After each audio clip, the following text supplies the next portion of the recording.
Hello, friends, and welcome to the vlog. Thank you so much for being here. For today, I had planned a weekend in my life kind of a vlog. That ended up not really working, unfortunately, so I had to extend a bit the period for which I was filming.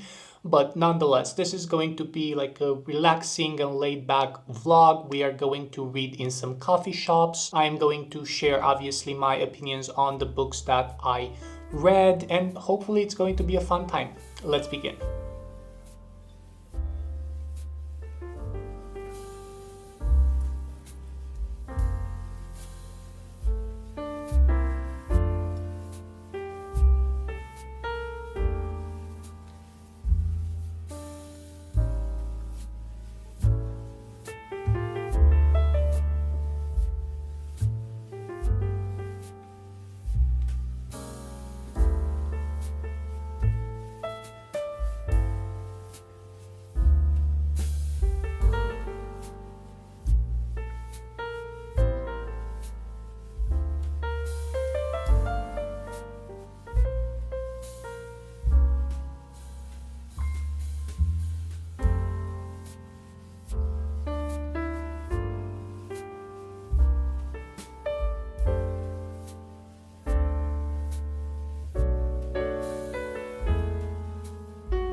Hello everybody, I am back home and I wanted to show you what I got at the English bookstore. So I have already read this one. I finished it yesterday morning.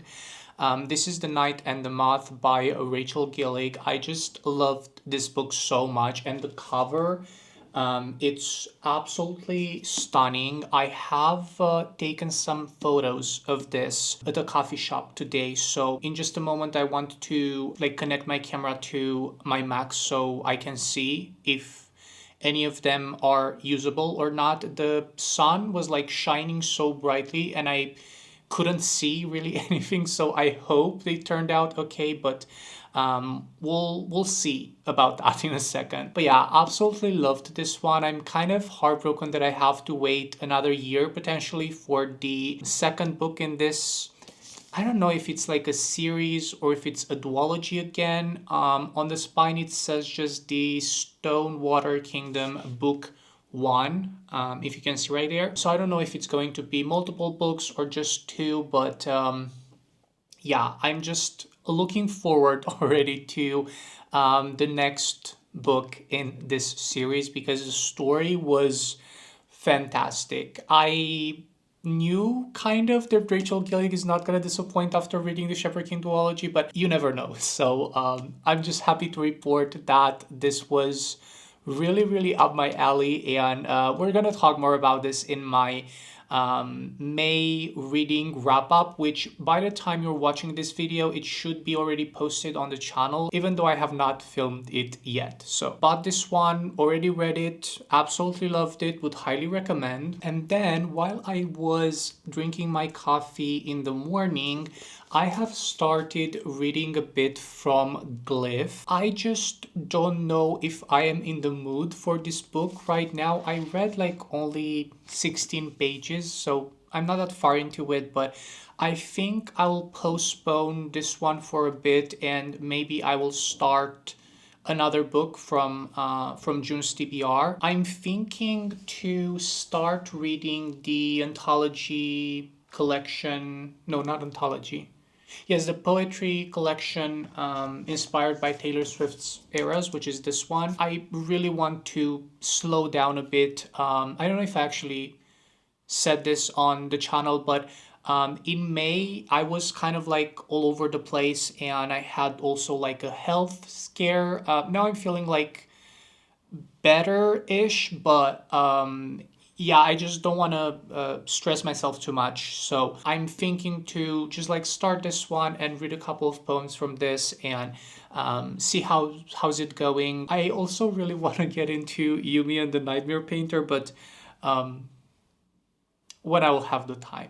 Okay, so the plan for today, or what I want to do, so I do have to just create a thumbnail for my June TBR that I have to post either today or tomorrow by the time I'm filming this. I also have to write down the description for that video, so figure out a title, because I just don't know what to do to be more SEO friendly at this point. The latest videos that I posted on the channel kind of flopped, and I just don't know if it's the content itself or if it's a combination of the content being bad, but also the titles and the descriptions and people not being able to find it, or if it's just some algorithm thing with YouTube that I can't figure out. But yeah, I will be doing that today, and I will see if I will post a video either today or tomorrow. And I was thinking to show you a bit my process on how I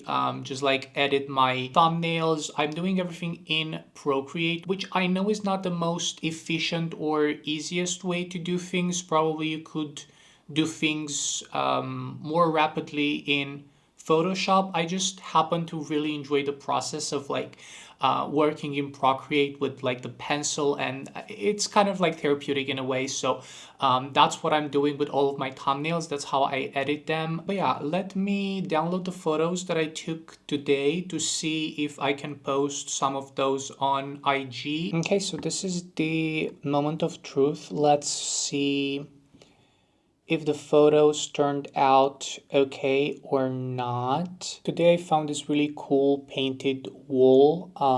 It's super pretty. I think it's been like this for like a couple of years now, but I always forget where it is. So today I found it again and I had to take another photo of it. And then let's actually see the photos with the book. Okay, so the light was okay-ish. And let's see this one as well. Okay, these are workable, not too bad for not being able to see pretty much anything. But yeah, I think I will just send a couple of these photos to my phone to post them on IG, and then I'm going to start working on the video that I have to post today. Also, I don't know if I showed you my labubu collection that's watching me while I work. This is Hihi, Baba, Tofi, Happiness, and I don't know if this white one has a name. This is from like the Coca-Cola collection, but I just removed the cola bottle from the front of it just because I'm not like a huge fan of Coca-Cola. So um, yeah, I just wanted a plain white one, and she looks quite fine. I I could say.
Okay, so I have finished with the thumbnail. I think it looks okay like this. So now what I have left is to write the description, and then I think I'm just going to post it so that I can kind of like scratch that, and maybe tomorrow I will be continuing writing my notes for my May reading wrap up so that I can film that video next week. Let's do that so that I finish for today, and then I can just see if I'm reading something or if I'm gonna do something else.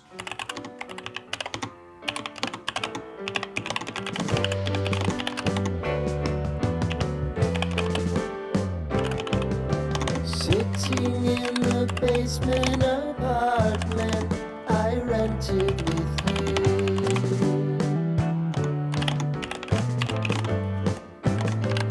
Remembering the holiday party we had with the crew.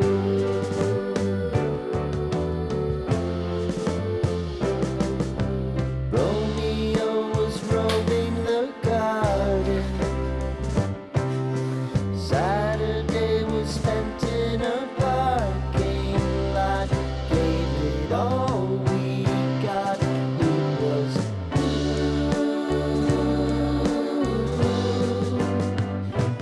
so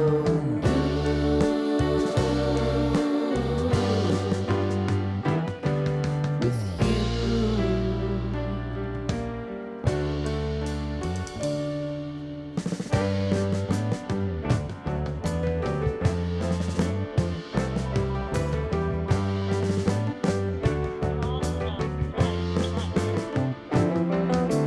Following the leader down 8th Street to get what we can.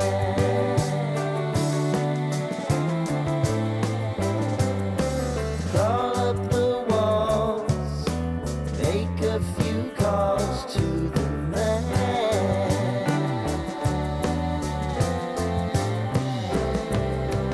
Promising the prominent angle. Find the square feet of the triangular man who always had the plan. You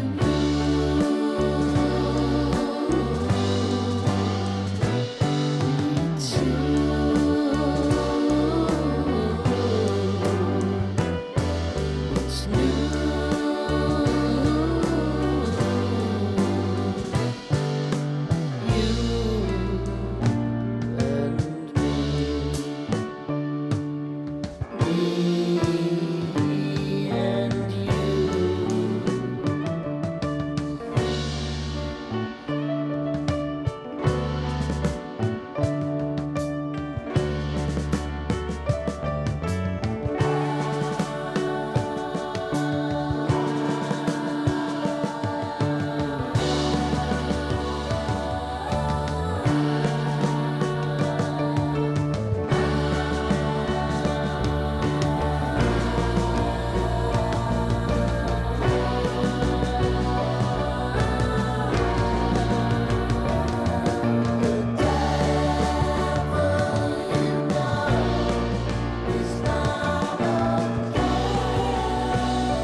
Hello again. It is the next day.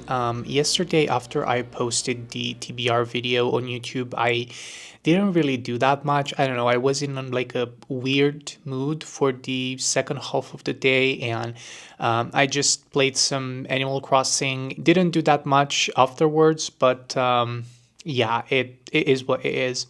And then this morning, I managed to read a bit. I have started this poetry collection, Poems for Tortured Souls, and I have read 50 something, 53 pages of this one. I read the Poems for Folklore.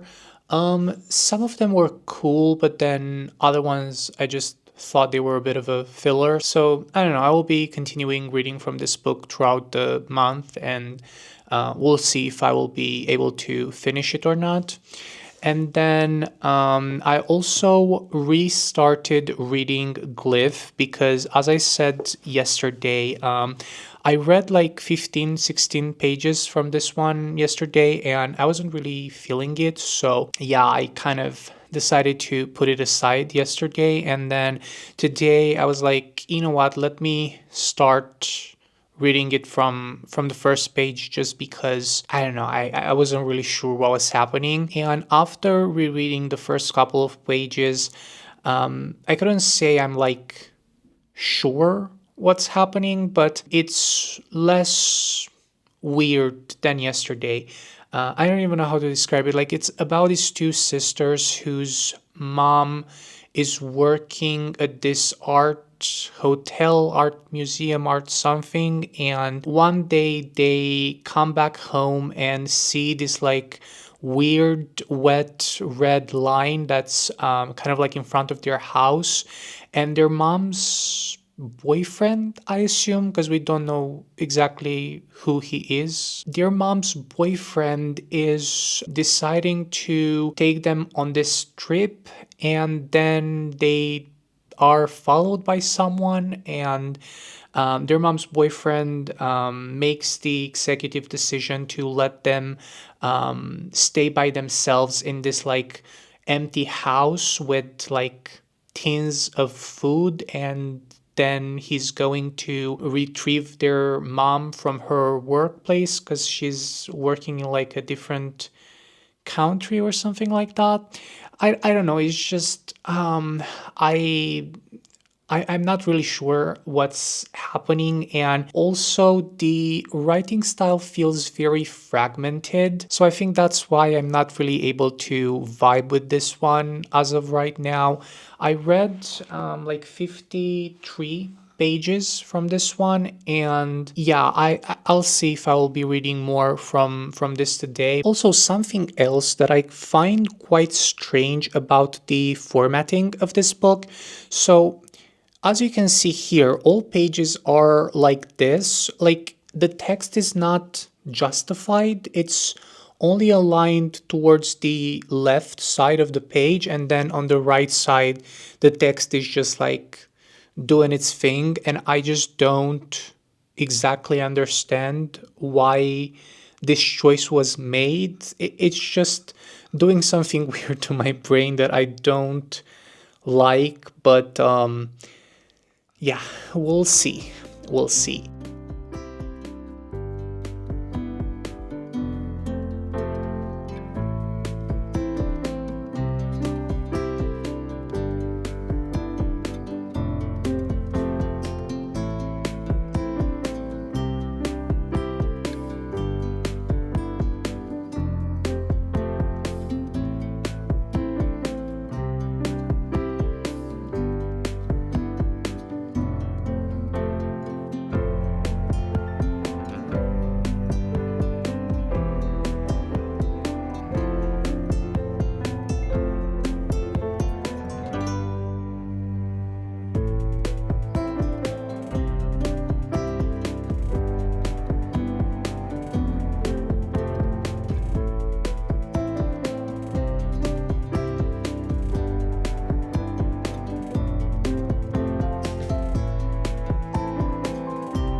Hi vlog, it is a couple of days later and I have finished Gliff.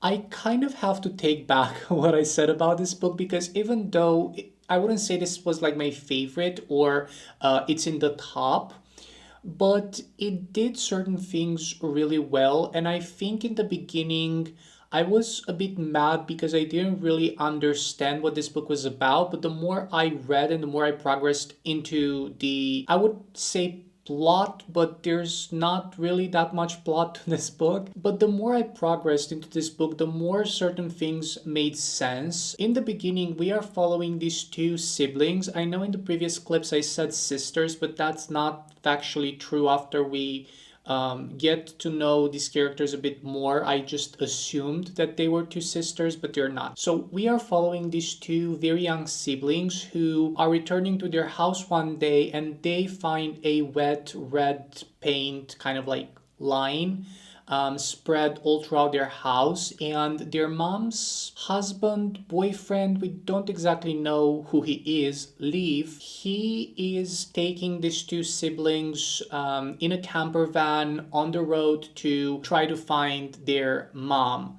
And very soon he realizes that it would be very difficult for them to travel because he's not their biological father, and it can get a bit tricky in that aspect. So he decides to leave these two minor siblings unsupervised in a quote unquote safe house, a house that doesn't have any furniture, doesn't have anything in it really. He just leaves them there with like a couple of tins of food, and he kind of promises them that he will be returning before they run out of food. He also gives them some money, and in the first couple of days they live in this house. They don't really know what's happening, and me as a reader, I was also very confused by the beginning of the story.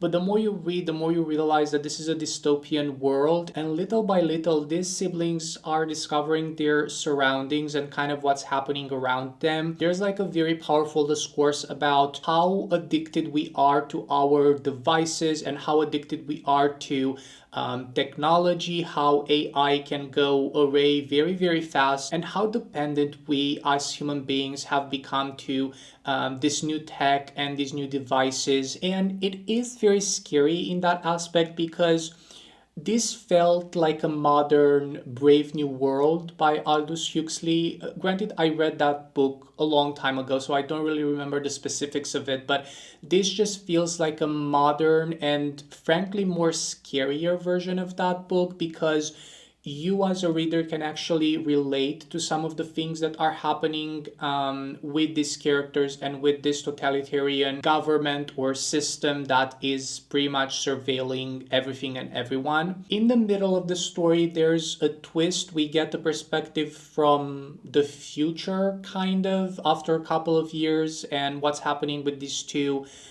siblings in the context of their environment, of this totalitarian system. I'm still a bit conflicted, or not conflicted, but I should say I still have some mixed feelings on the writing style because even though the writing style was just beautiful for the most part, and I think the way that Alice Smith is able to structure her sentences in this book felt very refreshing and very new and modern and unique to her. I still don't understand why the text is formatted in this weird way. The text is not justified. I can't get past that for some reason. Also, you don't have any quotation marks for the dialogue, which is not really that big of a deal. Like after a couple of pages, you kind of get used to it. Also, what I do want to say is that in this book, you have such a beautiful and very insightful explanation and insight on how languages are working, specifically the English language in this book, obviously, but the characters themselves are explaining to you as a reader certain definitions of certain words or how different words can mean something else in another context. I have dog-eared 2 pages, which is something that I don't usually do. I usually like to have like sticky tabs and something, but I didn't have them on hand, so I just dog-eared 2 passages that I wanted to read to you. So at a certain point in the story, they find this horse and they decide to buy the horse. And later on, after they name the horse Gliff, hence the title of the novel, our main character says, by standing in this white room meant for something else altogether, the horse brought something of another possible world into the place. Was a horse more lost to the world because of no words, or was the horse more found or even founded in the world because of no words? Were we, in our worded world, the ones who were truly deluded about where and what we believed all the things we had words for? I don't know why, but this passage just, I thought it is brilliantly said and brilliantly worded, no pun intended. And then there's another passage in the book, it's quite long, where it explains to us what glyph actually means. So you have to remember that glyph is the name of the horse. So it says, what glyph means: a short moment, a momentary resemblance, a sudden or chance view, a transient glance, a sudden fright, a faint trace of suggestion, an inkling, a wink of sleep, a slight attack or touch of illness, a whiff, a puff, a sudden perceptible smell, a sudden passing sensation either of pain or of pleasure, a scare, a shock, a thrill, a sudden violent blow, a wallop, a nonsense word, a misspelling for glyph, a substitute word for any other word, a synonym for spliff, a post-ejaculatory sex act, a mood someone's partner gets in when they miss their partner too much and get upset about it, an organization that works for drug abuse prevention in Vienna, a brand name for an early AI tech tool used in the development of healthcare, a character in something called Ninjago, a rumor, an impulse, an instant, an unexpected view of something that startles you, a statue of nervous disposition, a sudden surprising fall of sunlight, the twinkling of an eye, to glimpse, to frighten, to be abruptly seized with fear, to look at someone or something in an unheeding and hurried or careless manner, to glint, to gleam, to glare, to flare, to strike a glancing blow at someone or something, to evade or escape something quickly, to glimmer like sudden unanticipated light, to dispel snow. So this is the explanation for what glyph means inside of this book and inside of the characters' minds. I think this would be a good book to reread just because I think I would be able to just understand more of it if from the beginning I know what to expect. But nonetheless, I truly have to take back what I said in the beginning of this video about this book, because after 70 or 80 pages of reading about these characters and about this world, I couldn't really stop from reading. I truly think this is a very interesting book by Ali Smith. I want to get into other books by this author because I find quite interesting how they are challenging the form of a novel and how they use language to express certain things. So yeah, this is Glyph. But yeah, that being said, thank you all so much for watching. Please let me know in the comments down below what other things you want to see from me. Like if you enjoy more of a vlog or more of a book recommendations kind of a video. I am planning a video soon on how to get back into reading as an adult. I think that can be quite fun and interesting to see different perspectives on that as well. But yeah, thank you all so much for watching. Like, subscribe, do all of the things if you want to, and I will see you soon here on the channel. Bye guys.